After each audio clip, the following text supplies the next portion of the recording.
Salut tout le monde, j'espère que vous allez bien, et si vous allez mal, c'est normal, c'est la faute du Capitole. Et aujourd'hui c'est Eric Ciotti qui régale, ou qu'il est vilain, ou putain. Ah ouais, c'est le pire lui. Bon alors aujourd'hui je vais jouer aux échecs. Je crois qu'il a l'accent du sud, mais j'en suis pas sûr. En tout cas, il est de droite. Alors on va jouer aux échecs, on commence toujours par les échecs. Comme d'habitude, cette fois, on y croit. Ça fait... j'ai pas gagné depuis 1992. C'est parti. C'est à moi de commencer, ça commence bien. C'est fait exprès, c'est pour déstabiliser l'adversaire. Je réfléchis si je joue E4 ou D4. Bon, allez, on va voir si ça va bien se passer avec les blancs. On joue l'écossaise, donc ça va, il prend, je prends. Prends et je reprends la dame. Et il peut pas me réattaquer avec son cavalier parce qu'il est plus là. C'est le principe. Donc ça, c'est pour pousser ce pion ensuite. Je le sais maintenant. Je vais développer mon cavalier. Je suis au courant, il va faire ça. Ah non. Il veut piéger madame peut-être. Je sais pas. C'est étrange. Je vais jouer. Je vais jouer un petit coup de fou mais gentil. Genre là. On blinde le pion. Tout va bien, madame la marquise, tout va bien. Ah non, finalement, il veut s'attaquer à mon pion alors. Il va pousser E5. Il va pousser D5 peut-être. On va voir. Je vais jouer tranquille. Je joue tranquille. Voilà, je mets mon fou là. Je lui pose la question. Ok. Alors, est-ce que je rock d'abord? Pion prend, pion prend, fou prend, cavalier prend, dame prend. Pion prend. Pion prend. Pion prend, cavalier prend, fou prend. Dame prend, ouais, plutôt. Et pion prend, fou prend, dame prend. Ah ouais. Ah ouais. Elle est là l'arnaque. Elle est là l'arnaque. L'arnaque, elle est là. Pion prend. Et ça joue.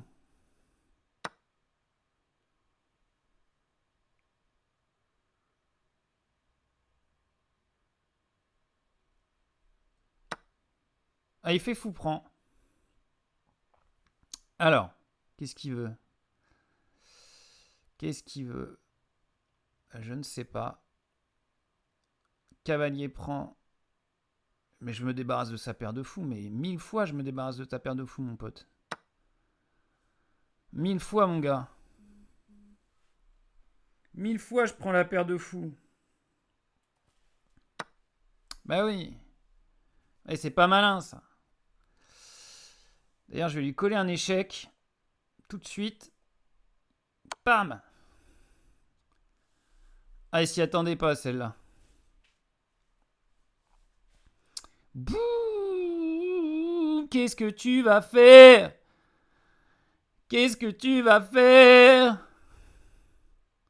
Comment tu le parles, échec? Son roi, il va venir là, devant son fou. Aïe, aïe, aïe.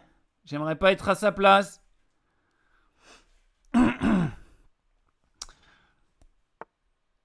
Eh ouais. Alors. Bah là, du coup, parce que si je mets échec tout de suite, avec le fou par exemple, ou avec la dame, je peux mettre échec avec la dame, remarque. Et là, son roi. Il y a échec et mat là? Oh oui. J'y croyais tellement pas. Oh là là là là. C'est une victoire pour Eric Ciotti. J'aurais jamais cru dire ça. J'aurais jamais cru sortir ça de ma bouche. Et on en fait une. On n'a pas perdu, on joue jusqu'à ce qu'on perde. Donc après cette partie probablement.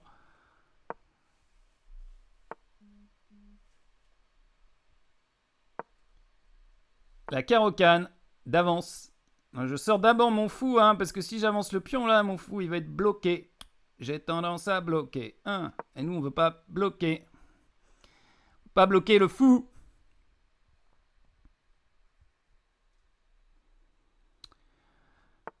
Mais gonna poussar ma puntoche. Voilà, ça permet de développer le fou de case noire, tranquillement. Je la conseille, hein, cette ouverture. J'ai des bons résultats. Ça, ce pion-là, il est tout seul ici. C'est une faiblesse. Souviens-t'en-en. Alors. Bon, tout ça, c'est marqué dans les livres. Que le plus important à vivre.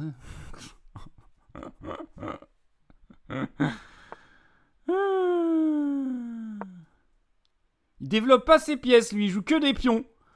C'est un joueur de pions. Mais c'est pas très prudent, ça. Tu vois, mon fou, j'ai bien envie de le mettre là, puis là.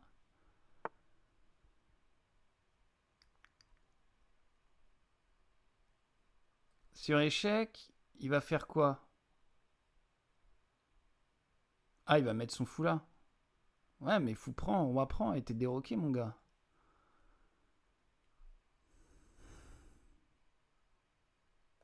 Je vais quand même prendre ici.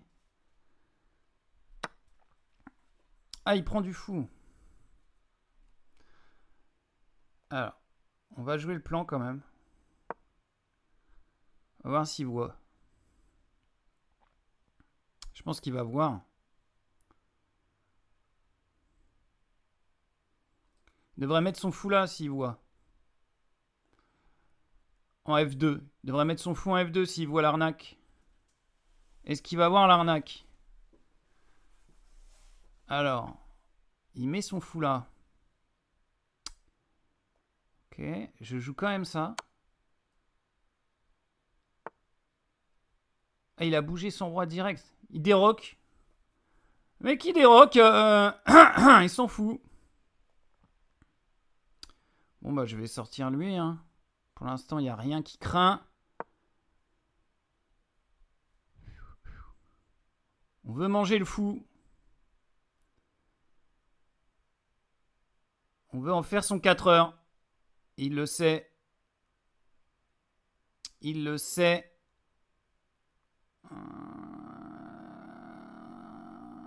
Poussez là. Pion B6. Mais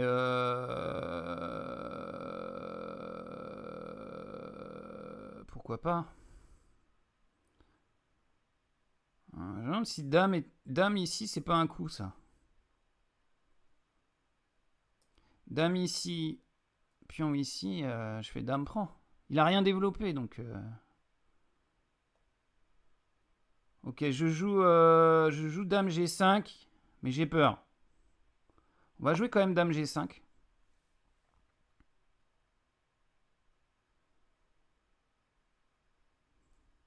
Et on attaque ce pion. Ah, mais il y a cavalier machin. Il y a cavalier là qui attaque madame. Mais dans ce cas, elle peut toujours venir ici. Hein. Non. Ici alors. Oui. Pourra venir ici.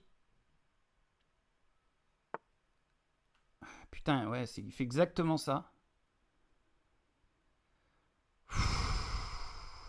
On sue quand même, ce fou, il va plus être protégé maintenant. J'ai peut-être été un peu trop ambitieux.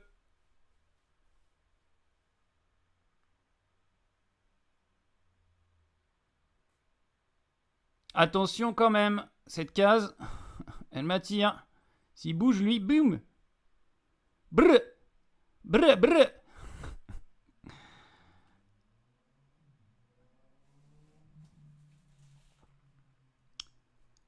Brr, dame F2. Brr, brr. Alors.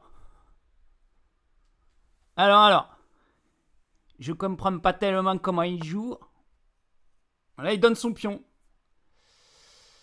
Eh ben, on va le prendre.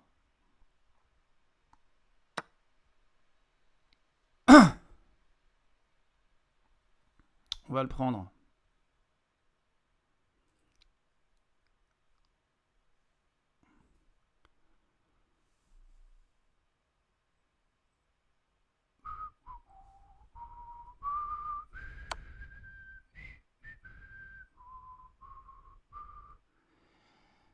Ok. Il me déroque. Ou pas. Ou pas.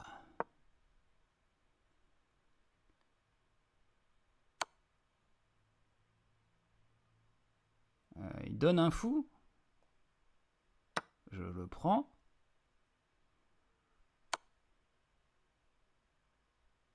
Ouais. Je prends celui-ci. C'est quoi ces coups? Il joue vite, hein. Il joue vite, mais il joue mal.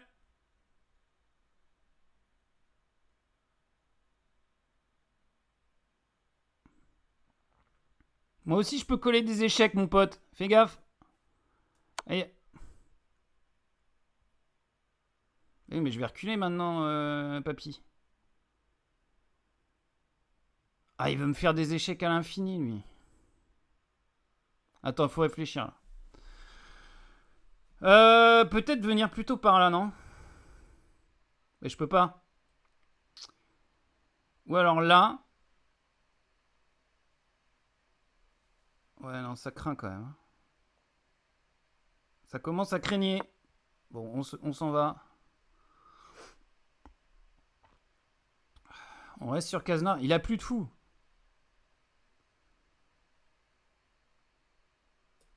Ouais, mais tu peux pas me mater avec juste une dame et un cavalier, mon gars.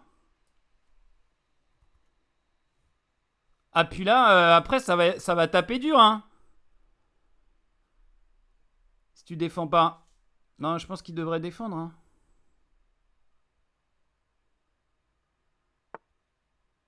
Ah, il défend comme ça.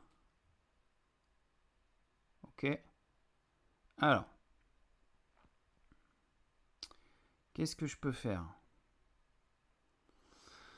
Du coup, mon plan ici, il marche plus. Dame échec. Dame prend fou, prend dame prend.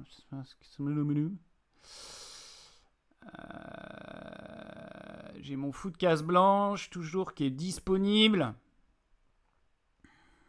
Non, bon, on va développer une pièce. On va développer une pièce. Développer ce cavalier. Et après, je mettrai une tour en face du roi.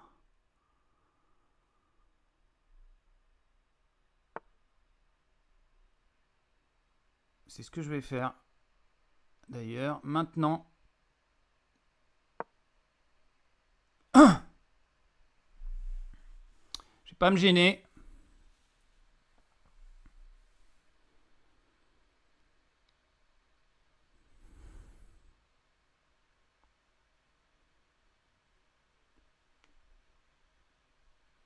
On a une tour en face de la dame, pardon. J'ai dit en face du roi. Tour D8. Là, il sue. Il sue bien parce que si on est en avance autant, c'est qu'il sue. Ça n'arrive pas tous les jours. Il veut l'échange des dames. Eh ben, ma foi, oui. On échange des dames quand tu veux. Je gagne un pion, donc aucun souci avec l'échange des dames. Il n'y a aucun problème, mon pote. On échange des dames quand tu veux.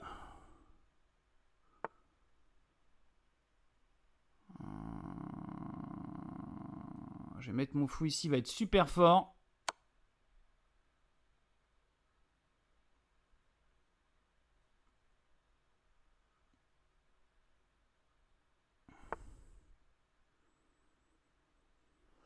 Alors,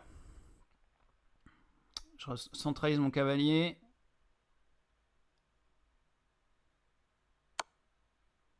Colle des échecs un peu partout. Comment ça se fait encercler ce roi? Oh putain, il y avait une fourchette là. Il y avait une attaque à la découverte, je l'ai pas vue. Oh, il la voit pas. Ah oui, mais il y a cavalier prend si je fais ça. Ok. Alors là, qu'est-ce que je peux faire? Ah, c'est dommage. Ah, c'est dommage. J'aurais bien voulu faire ça. Mais je peux pas. Jouer fou ici. Ça mange pas de pain. Attaque le pion.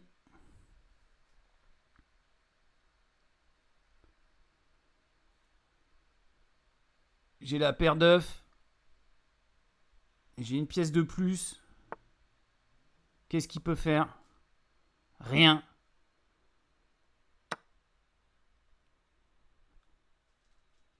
Oh non, je donne un fou. Quel con. Oh putain. Tout va bien. Il l'a pas pris. Il me donne son cavalier. Tout va bien. C'était prévu. De toute façon, j'aurais fait une dame. Tout était prévu. Depuis le début. En même temps, on joue trop vite. On a 4 minutes. Il y a déjà plus de pièces sur l'échiquier. On va échanger la dernière tour.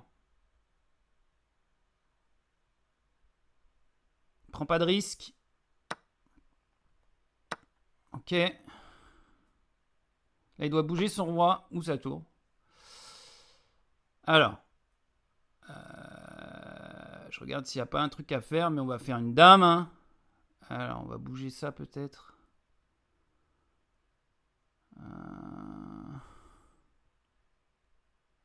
Attaque espion. Il me gêne. Il me gêne pour faire ma dame. Faut abandonner, monsieur. Il abandonne pas. Il y croit encore. Hein.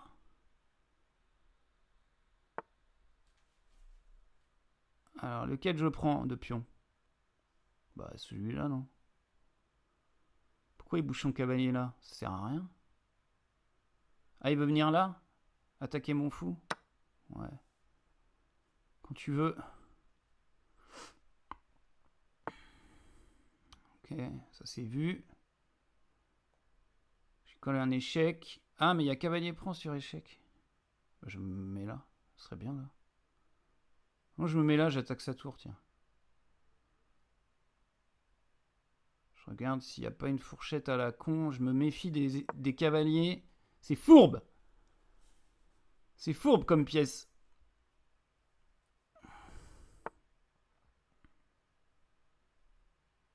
Il veut quoi? Il veut tour échec, mais il y a cavalier prend. Poum. Allez. On va à dame. Allez, il vient de réaliser. Putain, il va à dame? Ouais.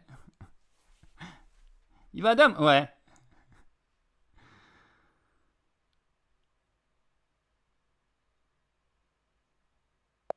Oh oui! Brrr, on a gagné! Wouh! Ah bah, ça fait plaisir aujourd'hui, on joue bien. Ouf! Allez, on souffle, hein. Allez, on parle politique un petit peu.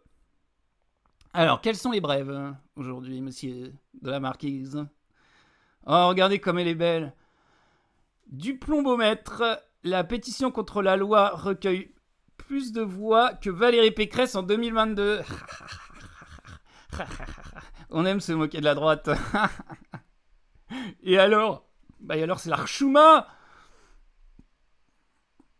La pétition a déjà atteint 20% des voix de Macron au premier tour. Ah ouais. Elle était très très loin des finalistes. Ouais, c'est vrai, Valérie. Ah, on l'aime bien, Valérie, quand même. Mais bon, la pétition, elle fait plus de voix. À reconnaissance de la Palestine, Macron franchit enfin le pas. En fait, moi je croyais que c'était évident que la Palestine c'était un État, quand même.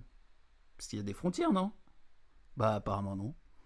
Le président a annoncé que la France reconnaîtra l'État de Palestine en septembre.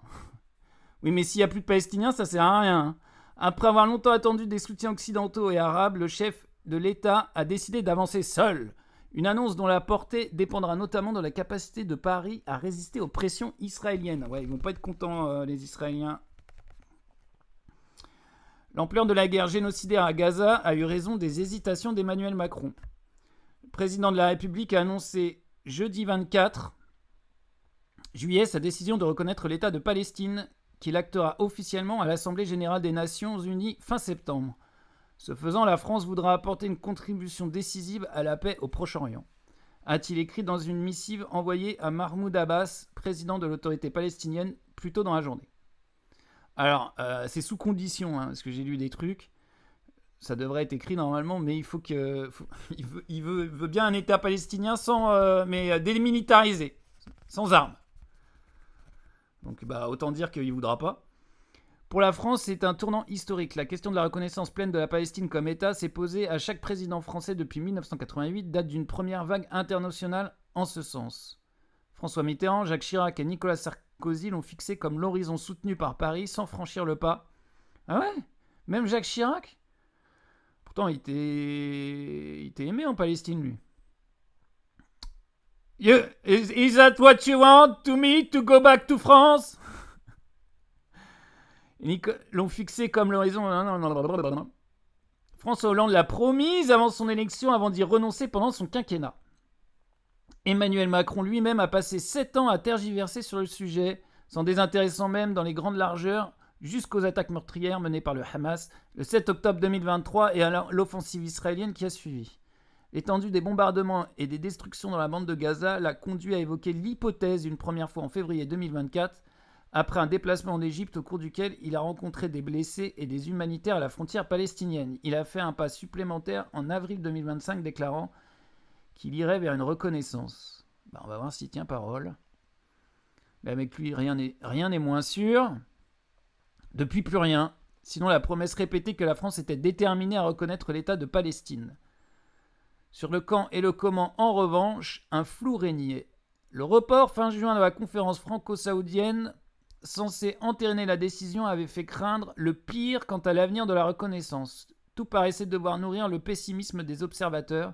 L'Arabie saoudite n'avait aucune intention de normaliser ses relations avec Israël, une condition de réciprocité d'abord imaginée par l'Élysée. Les États-Unis redoublaient d'efforts pour dissuader Paris. Les États-Unis, grand ami d'Israël depuis toujours. Au creux de l'été, de façon inattendue, Emmanuel Macron, très critiqué jusque-là pour sa complaisance avec Netanyahou, a donc gravé sur le papier une décision et un calendrier. La France et l'Arabie saoudite publieront dans les prochains jours un plan pour le jour d'après, fixant les conditions de gouvernance et de sécurisation de Gaza les 28 et 29 juillet. Le ministre des Affaires étrangères Jean-Noël Barrot présidera avec son homologue saoudien une conférence sur le sujet. Enfin, si le chef de l'État s'en tient à son agenda, la reconnaissance formelle interviendra entre le 23 et le 27 septembre à New York. Mais c'est loin! Tout cela ne changera évidemment rien au quotidien des Gazaouis, non. En proie au bombardement, à la famine et au nettoyage ethnique orchestré par l'armée israélienne. C'était d'ailleurs l'argument de celles et ceux au sein de l'appareil d'État qui tentaient de convaincre Emmanuel Macron de ne pas faire cette annonce. La reconnaissance n'en crée pas un État de Palestine, soufflé par exemple un conseiller de l'exécutif il y a plusieurs mois. Ça ne donnera rien de matériel aux Palestiniens et surtout pas un État fonctionnel. Une décision saluée en Palestine. Le propos est factuel, mais il omet une dimension majeure de l'initiative prise par Emmanuel Macron, son caractère symbolique. Si le président de la République tient son engagement, la France sera la première grande puissance occidentale, le premier pays du G7 à reconnaître l'État de Palestine. Venant de surcroît d'un membre permanent du Conseil de sécurité des Nations Unies, la décision aurait du poids. L'Espagne a déjà franchi le pas, il y a un an, mais la France veut croire qu'elle pèse davantage sur la scène internationale. Ouais, tu parles. Hussein al-Sheikh, vice-président de l'autorité palestinienne et successeur putatif de Mahmoud Abbas, a salué une décision qui reflète l'engagement de la France pour le droit international et son soutien au droit du peuple palestinien à l'autodétermination et à la création de son État indépendant. Juste à côté d'Israël, quoi. Le problème, c'est ça, en fait. C'est comme la Corée du Nord et la Corée du Sud, quoi. C'est tendu. En France, plusieurs personnalités politiques de gauche ont salué, à l'instar de l'insoumis Jean-Luc Mélenchon, une victoire morale. C'est un gros moment d'émotion, reconnaît auprès de Mediapart la députée écologiste Sabrina Sebaï, en première ligne sur le sujet. C'est une reconnaissance tardive qui redonne néanmoins à la France sa juste place dans le concert diplomatique en faveur des opprimés. Ah oui, on se souvient de De Villepin qui était contre la guerre en Irak. Le socialiste Olivier, et d'ailleurs qui est contre ce qui se passe en ce moment en Palestine, le socialiste Olivier Faure, quant à lui, a salué sur X la décision présidentielle, tout en souhaitant, comme les autres figures de son camp, qu'elle s'accompagne de sanctions pour stopper le génocide en cours. Ofer Bronstein, président du Forum international pour la paix, exprime lui aussi son soulagement. « Il était temps !» soupire celui qu'Emmanuel Macron avait chargé d'une mission pour rapprocher les sociétés civiles palestiniennes et israéliennes. C'est une grande victoire pour le camp de la paix et pour, je l'espère, un avenir basé sur le respect et la dignité. La route vers une paix chaude sera longue et douloureuse maintenant. C'est effectivement la suite qui interroge, alors que périt jour après jour le peuple palestinien, le délai de 2 mois entre l'annonce d'Emmanuel Macron et sa traduction en acte présente une part de risque pour la diplomatie française. Celui de l'anachronie n'est pas le dernier d'entre eux. Faites pas de la reconnaissance de la Palestine reconnaissance à titre posthume, lançait l'historien Vincent Lemire au chef de l'État sur RTL jeudi. Si vous attendez encore, vous finirez par reconnaître un cimetière. Bah ouais, il meurt de faim. Londres, le facteur X. L'objectif d'une telle annonce en 2 temps réside pour l'Élysée dans la capacité française à engranger des soutiens. Depuis des mois, en réalité, Emmanuel Macron essaie de construire le grand mouvement international qu'il imaginait, d'un côté de grandes puissances occidentales qui accompagnent la France, le Royaume-Uni et le Canada, et de l'autre, un geste des pays arabes vers la normalisation des relations avec Israël. Le président de la République a fini par constater l'échec de son entreprise. La déclaration du 24 juillet apparaît dès lors comme un plan B. Puisque les négociations souterraines n'ont pas fonctionné, la France sort du bois seule pour enclencher le mouvement. Maintenant, les autres ont 2 mois pour se positionner, glisse une source diplomatique. Les regards se tournent évidemment vers Londres, dont le ralliement constituerait une prise de choix. Emmanuel Macron a rendez-vous vendredi matin avec Keir Starmer, le Premier ministre britannique. Ah bah tiens, je savais même pas comment il s'appelait lui. Moi je me souviens du blond là. Et le chancelier allemand Friedrich Merz pour en discuter. Faire bouger Berlin étant utopique, Paris mise tout sur le leader travailliste. Ah ouais, c'est la gauche, entre guillemets, quoi. Ah ouais, mais travailliste, non, c'est pas la gauche, ça. Si, ça doit être plutôt la gauche, mais pour les Anglais, la gauche, c'est la droite, quoi. Le Quai d'Orsay suit avec attention les débats qui secouent la classe politique britannique sur le sujet. Et il ne lui a pas échappé que plusieurs membres du gouvernement Starmer l'appellent publiquement ces jours-ci à reconnaître l'État de Palestine. Il faut le faire tant qu'il reste un État à reconnaître, a par exemple lancé West Streeting, ministre de la Santé, mardi. 60 parlementaires de la majorité ont signé un courrier en ce sens, Keir Starmer début juillet. En ce sens, à Keir Starmer début juillet, pardon. C'est encore long ? Ouais, c'est encore long. Allez, on finit l'article quand même. En revanche, contrairement à ce qu'ont de nouveau réclamé jeudi soir plusieurs élus de gauche, la France ne devrait pas prendre de sanctions contre le gouvernement israélien. Ah bah non, ce serait dommage. Putain, il y a toujours un truc qui va pas, quoi. À l'image de la position qu'elle a défendue lors de la récente réunion des ministres des Affaires étrangères de l'Union européenne, qui a refusé toute mesure substantielle à l'égard du gouvernement de Benyamin Netanyahou. Non, on les laisse faire. Ouais, la Palestine, ça existe.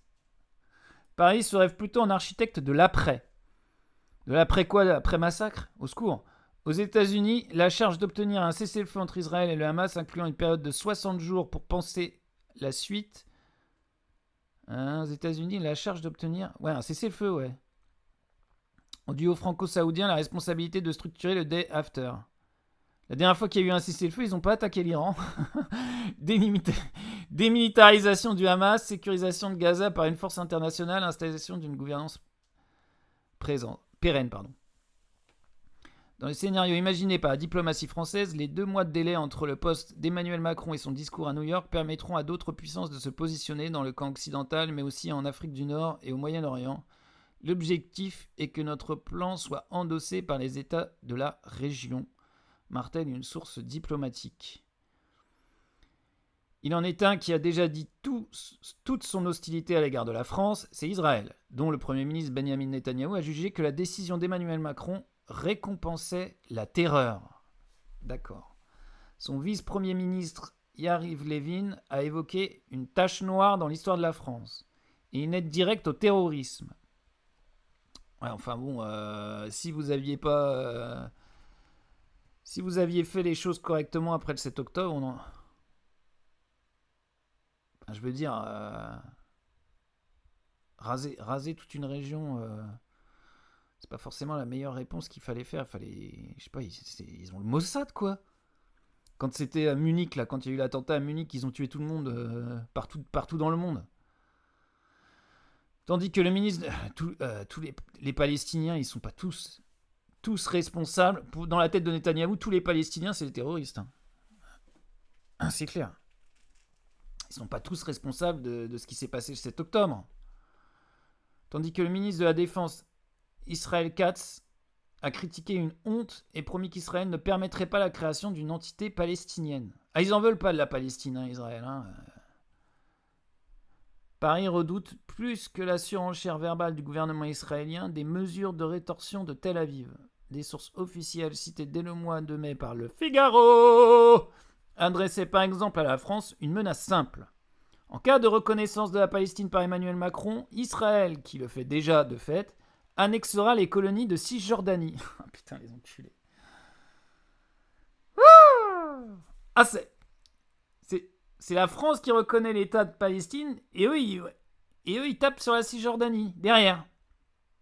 En représailles. Ça me rappelle quelque chose, ça, les représailles. Ça me rappelle une certaine époque. Mais c'est incroyable, ça. Loin de prendre ces menaces à la légère, le Quai d'Orsay s'attend au pire ces prochains jours. Mais c'est incroyable.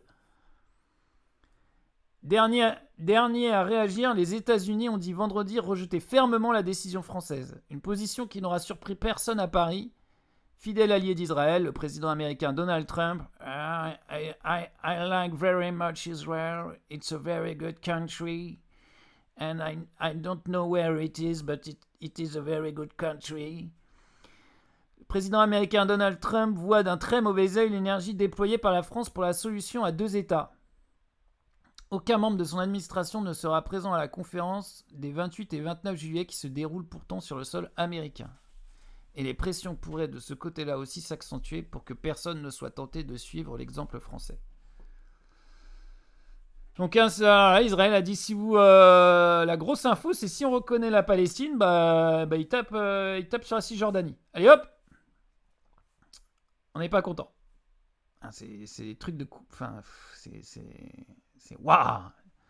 En novembre 2012, alors que la France hésitait à soutenir l'admission de la Palestine à l'ONU face aux réserves de Barack Obama, l'écrivain Stéphane Hessel avait décroché son téléphone pour joindre l'Élysée.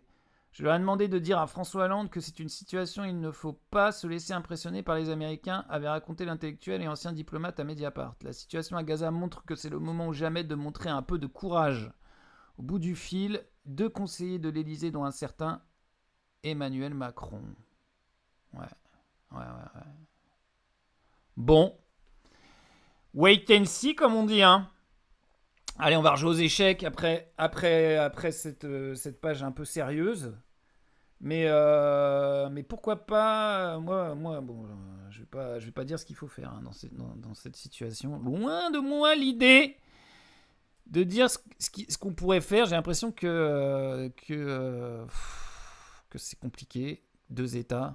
On devrait créer un État international. Genre l'ONU, ils arrivent, ils font ouais, ici maintenant, on va appeler cet État la première zone internationale. Et c'est ni Israël ni la Palestine, c'est autre chose, quoi. Je sais pas. Faire table rase du passé, que les gens vivent ensemble, quoi. Au secours.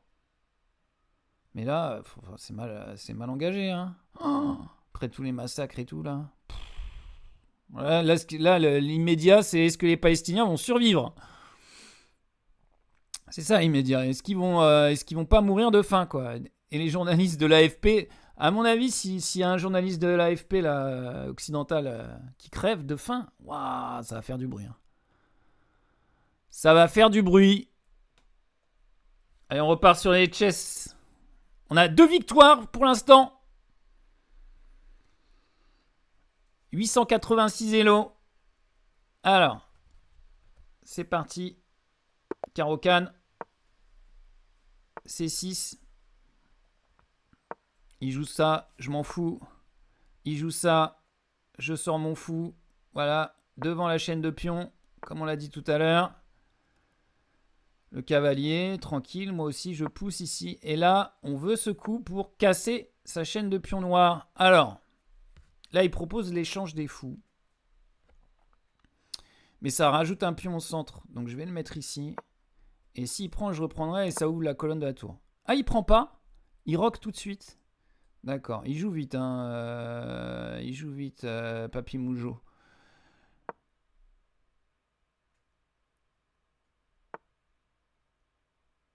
Ok. J'ai fait une connerie, non? J'ai fait une connerie. J'aurais pas dû sortir. Purée, je me dis, l'ordre des coups, ça change rien. Bah si, en fait. Ça change tout. Ah là là là là là là. Bon. On va jouer ça, tant pis. Reculer mon fou. Ah non, mais j'aurais dû échanger, là. Eh oui, il faut que j'échange. Quoique.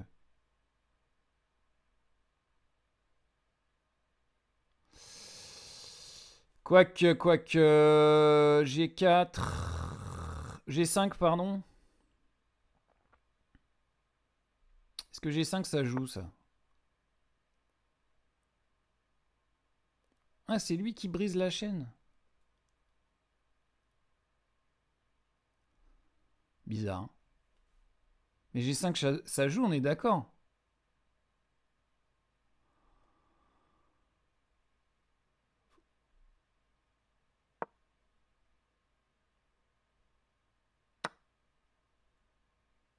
Ouais. C'est quoi le problème?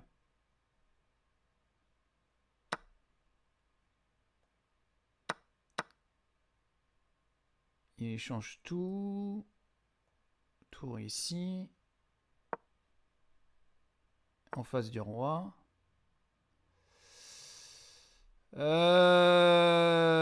là. Tour là ou tour là? Tour là. Là, là. Là, là.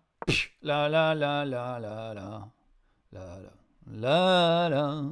Tadadin, tadadin, tadadam.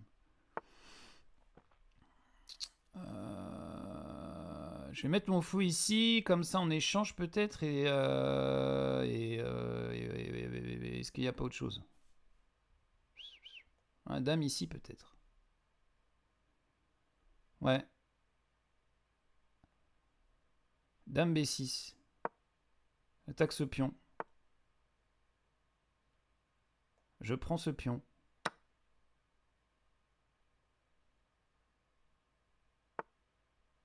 Je prends cette...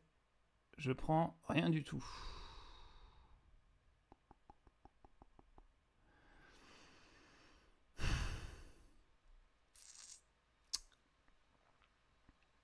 Je réfléchis.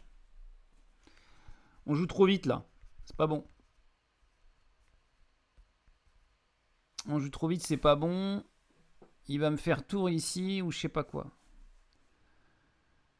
Mon cavalier, il peut bondir. Tel un cabri. Il peut bondir tel un cabri. Bondit tel un cabri, petit cavalier.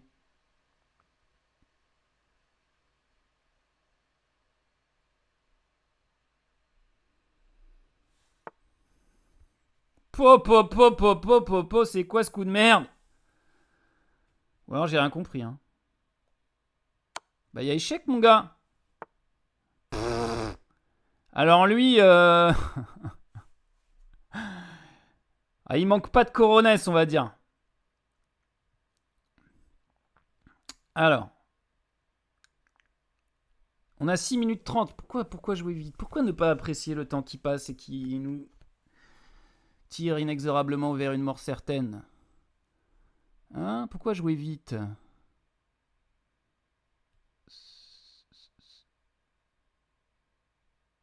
Me débarrasser de ce fou. Il m'embête.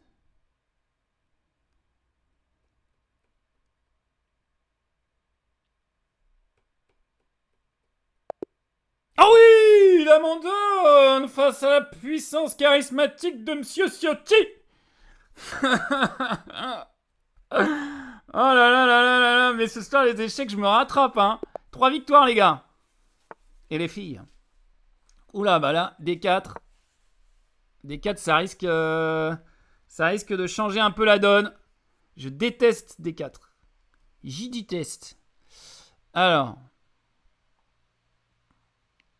J'aime pas ça, D4. Après, on peut transposer, hein. On peut transposer dans une espèce de carreau chelou.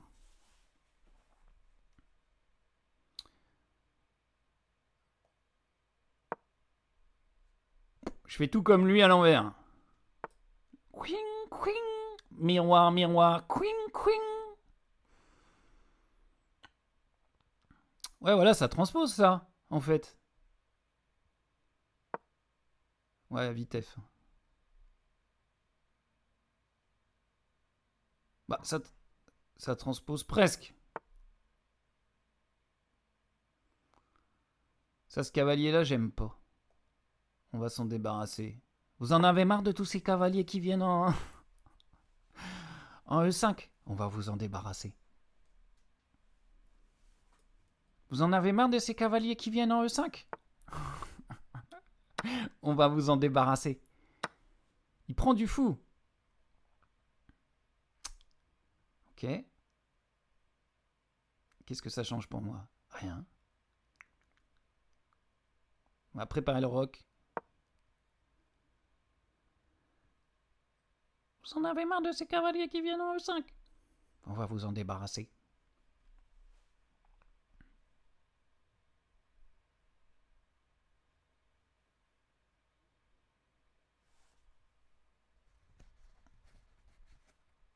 Il réfléchit, c'est bien, il faut réfléchir. Comment il dirait Eric Ciotti? Il veut attaquer mon fou là.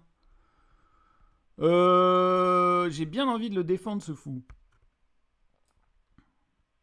Il veut attaquer quoi avec son cavalier là? Que dalle. Peut-être le moment de roquer quand même. Roquer quand même. Non mais il met sa dame devant le cavalier en fait. Aucun sens.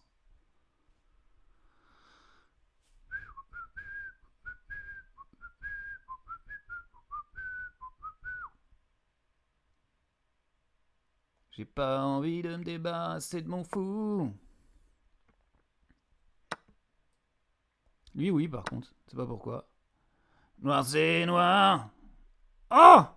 Je gagne une pièce, elle est clouée mon pote. Il n'y a plus d'espoir. Enfin je gagne pas une pièce, je gagne un pion non? Non j'ai rien gagné. Je vois rien avec ce masque. C'est terrible. Noir c'est noir. On va échanger, non, parce que mon fou là, il se retrouve. Ou alors on change carrément d'axe. Je suis pas là, je vais là. Je vais là, tiens.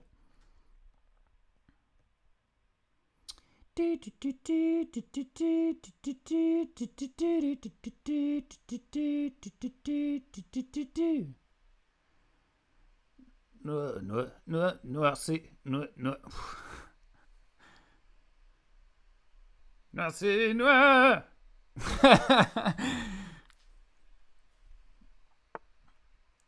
Alors. C'est bien joué ça? Pas sûr. Ça a l'air bien joué. Mais est-ce que c'est vraiment bien joué? Je le laisse prendre, je prends la dame, il reprend du roi, mais il est déroqué. Est-ce que j'ai pas un coup de génie là?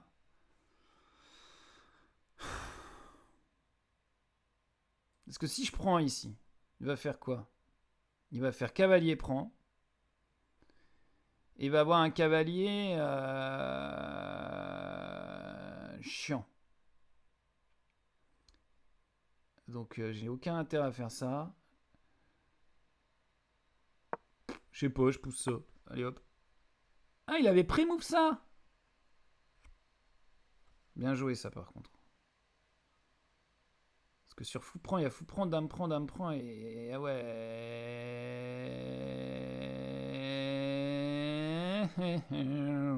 It's alright. It's alright. Ce pion, il va encore aller là après. Jusqu'à la mort, il va m'avoir celui-là. Hein. Un pion à une case de la promotion, c'est le diable.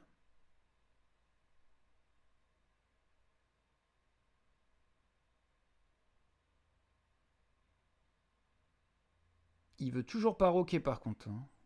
Bizarre.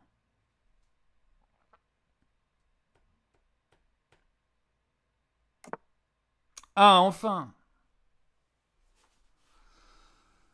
Enfin, les choses sérieuses vont commencer. On se demandait.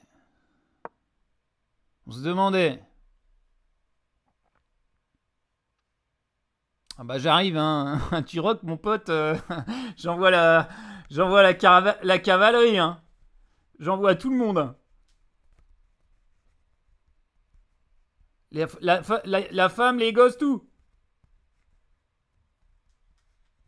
Là, ton pion, il va venir là, je mets une tour en face et après, c'est finito. Donc, j'envoie le pâté. I send. Comment on dit pâté en anglais? I send the patty. Peut-être ils disent pâté. Parce qu'ils ont pas de pâté, les anglais. Ils ont que de la gelée royale. Ouais. Ouais. Ouais. Ouais. Vas-y, prends. J'ai rien. Je dis vas-y, prends, j'ai rien. Oh là là là, c'est génial. Pouh, et ah là là là, tu l'avais pas vu celui-là. Eh oui.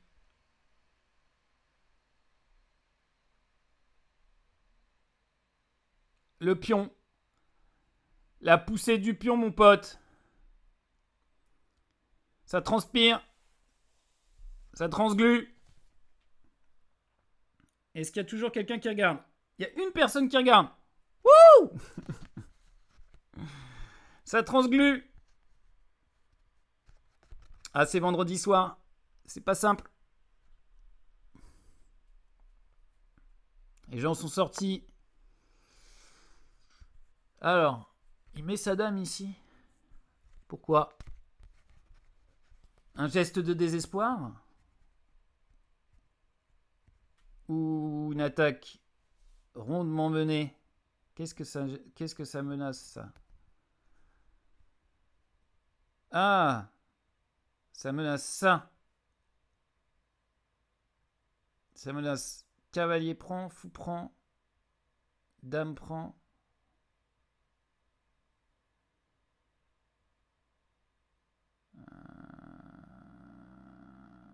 Est-ce que je m'en fous?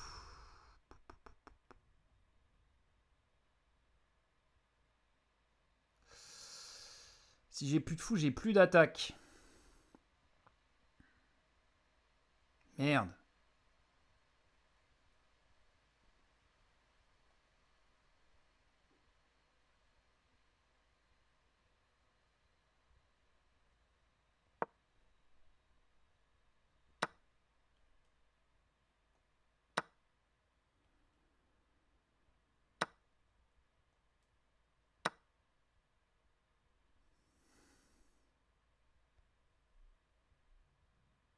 Ok.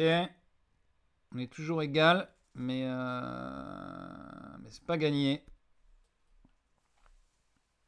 Il a bien joué. Il a bien joué. Il a bien joué. Oh là, je vais ouvrir mon roi, franchement.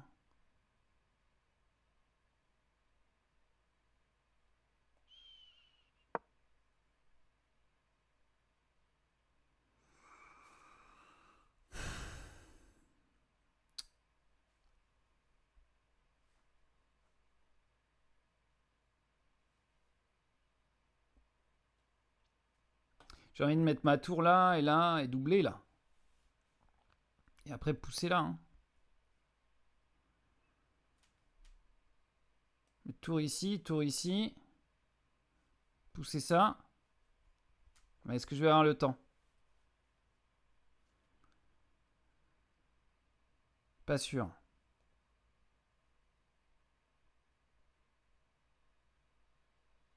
Ok, il réfléchit à quoi là? Bouge ta dame.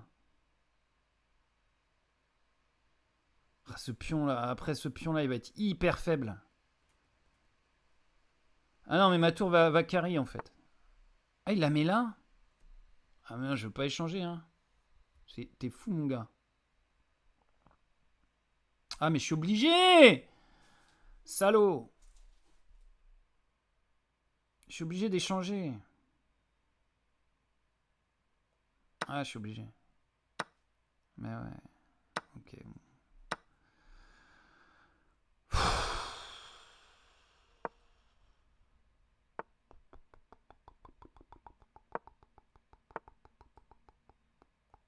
Ça va faire nul, non?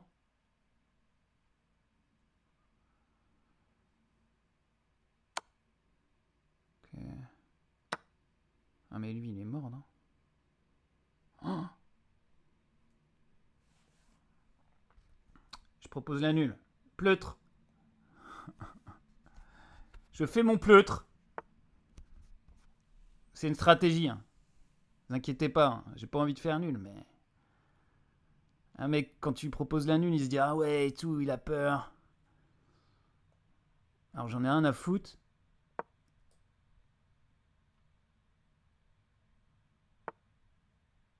Pourquoi il met sa tour là? Je comprends pas. Bizarre. Hein.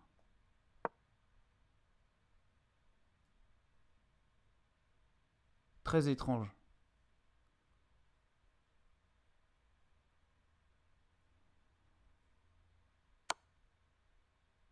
Ah, pour faire ça? Et alors? Attends. Pion s'avance. Pion prend, pion prend. Ouais, non, ça marche pas. Revenir au milieu. Ok, c'est bien, mais ça sert à rien, ça.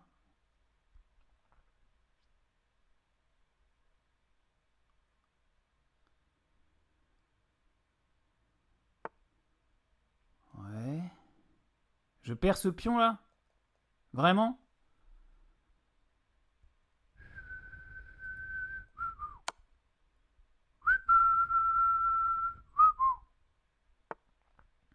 Oh, j'ai bluffé, il a joué un coup de merde. Quoique... Ah, je vais prendre ici. Prendre ici. Prendre ici. Non. Si.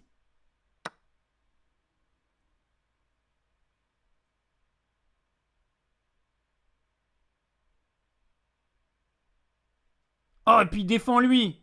C'est beau. C'est beau. Oh, mais j'ai un pion de plus.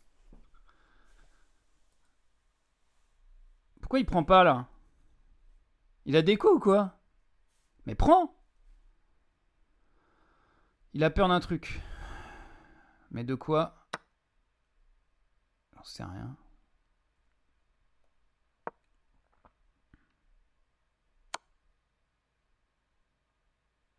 Ah, en plus, je dis défends-lui et je fais de la merde.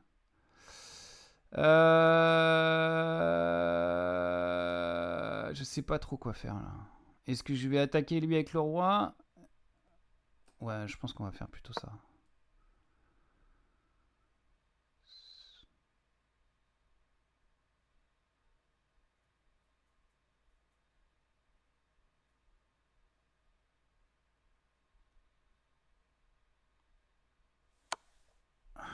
Il prend pas?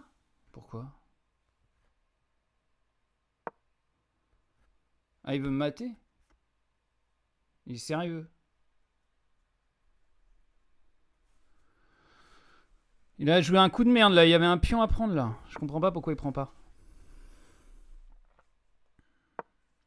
Oh, mais je lui donne. Oh là là. Ok, bon.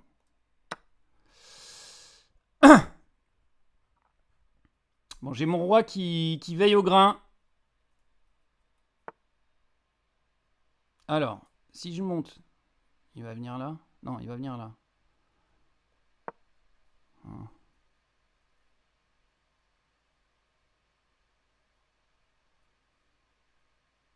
Le but, c'est de faire une dame. Hein.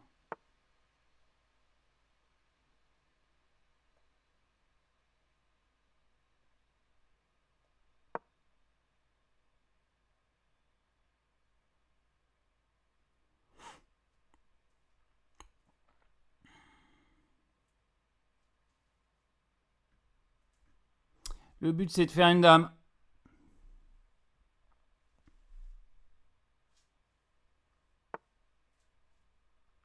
Ah, ça, c'est nul.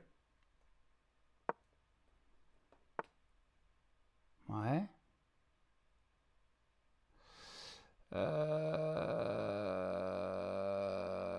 C'est moi qui suis nul, c'est ça? On peut pousser celui-là.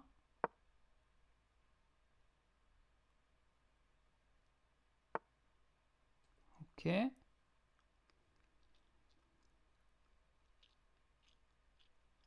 Ça là.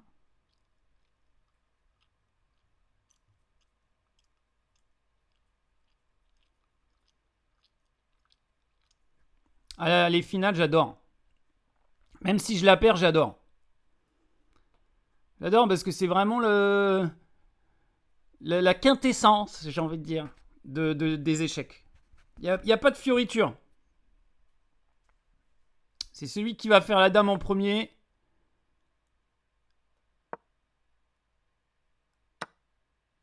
Ah ouais, mais c'est moi qui fais la dame en premier.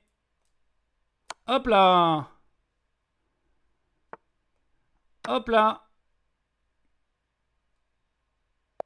Ah oui, mais on a fait que gagner ce soir. En plus, j'étais même pas sûr de mater correctement avec un roi et une dame parce que je l'ai pas encore bien rebossé. Ça.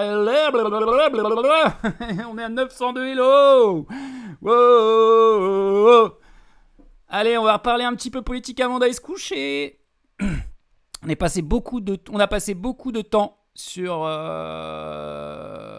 ça.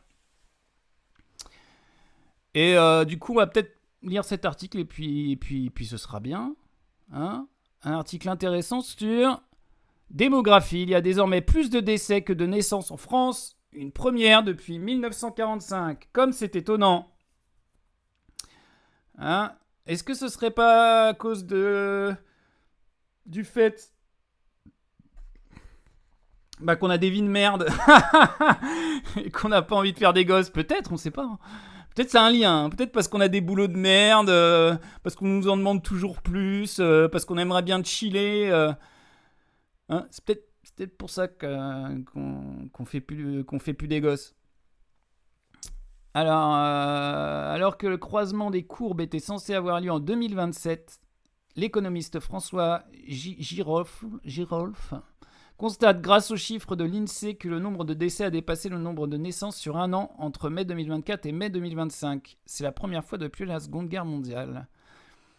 Le jour de croisement des courbes est arrivé entre mai 2024 et mai 2025. 651 200 personnes sont mortes. Ah ouais, putain, il y a du monde qui crève, hein. What?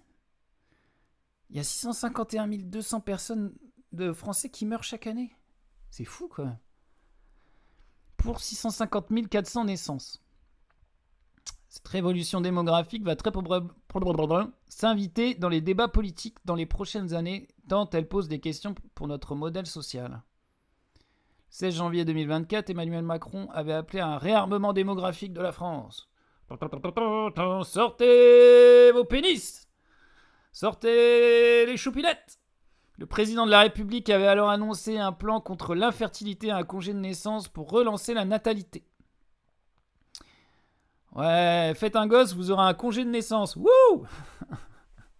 Merci Manu.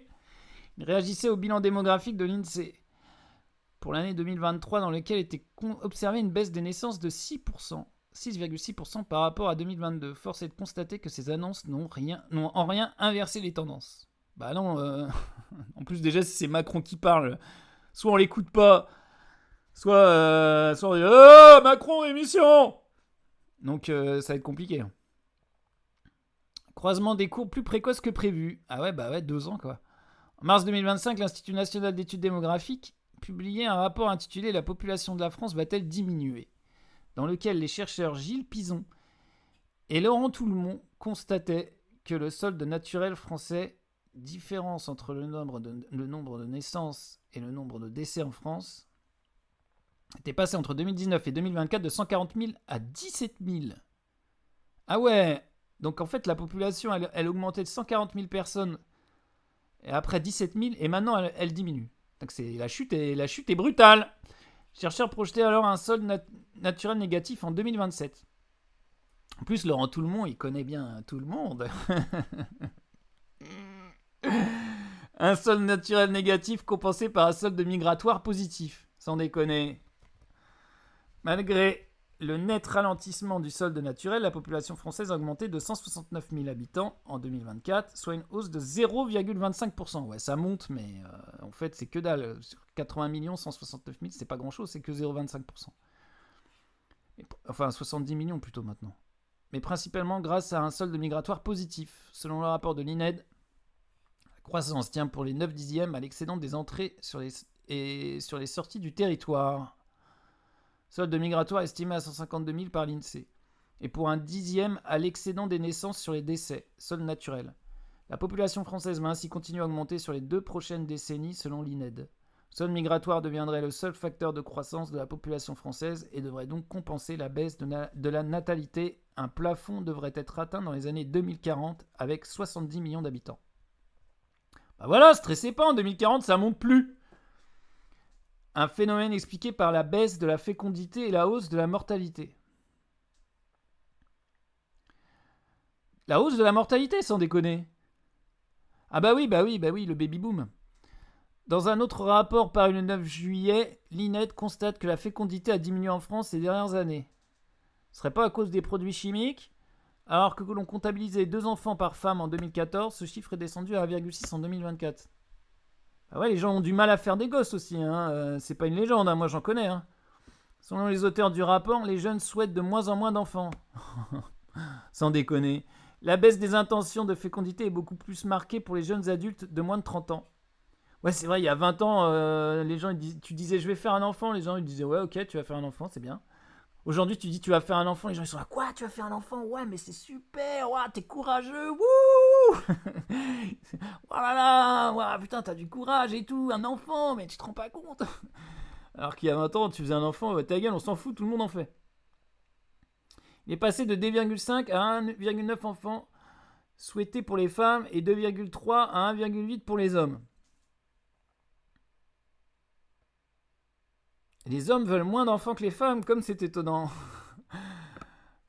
En 2024, 663 000 naissances ont été recensées, soit le niveau le plus faible depuis la Seconde Guerre mondiale.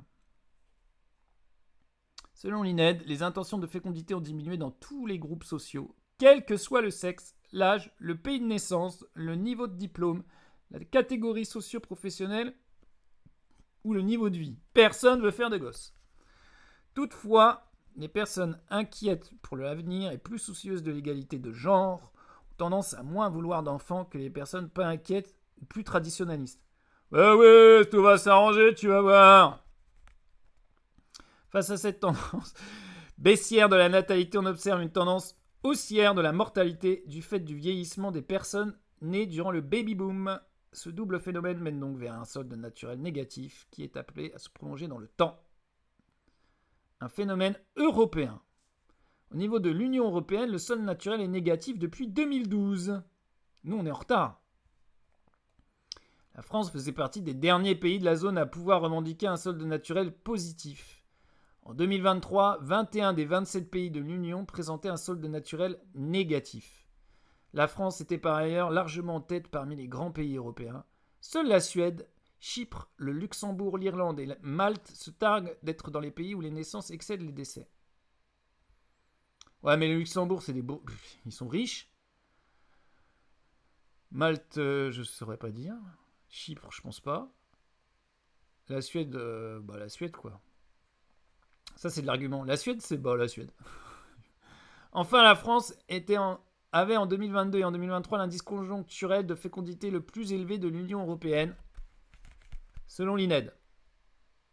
Cette inversion du solde naturel français classe désormais la France dans la majorité des pays de l'Union européenne. Voilà. Donc, on va vous mettre la pression, hein. Gouvernement, vous augmentez les salaires, vous nous augmentez les vacances, vous répartissez les richesses et on fera des gosses. Hein, vous améliorez le bonheur des citoyens, on fera des gosses. Voilà. Si c'est comme ça qu'on peut protester comme ça aussi. Hein.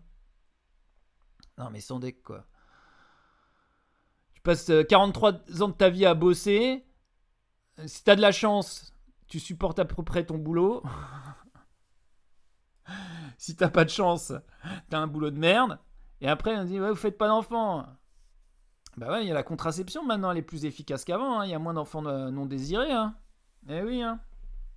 Beaucoup de baby boomers sont là parce qu'il n'y avait pas la pilule ou parce qu'il n'y avait pas l'avortement. Voilà, c'est ça. Eh oui, moi je vous apprends la vie. Qu'est-ce que tu crois, c'est Eric Sontil. Bon, allez, c'est la fin de cette émission. Merci à celles et ceux qui sont passés. Même s'il n'y avait personne sur le chat, c'est pas très grave. Je me suis bien amusé. J'espère que vous aussi. Passez une bonne soirée. On se retrouve mercredi. Et si vous êtes en vacances, profitez bien. Vous ne devriez pas être devant ce live. Si vous êtes en vacances, vous devriez chiller. J'aime bien ce mot chiller. Voilà, je vous fais des gros bisous et je vous dis à la prochaine. Ciao!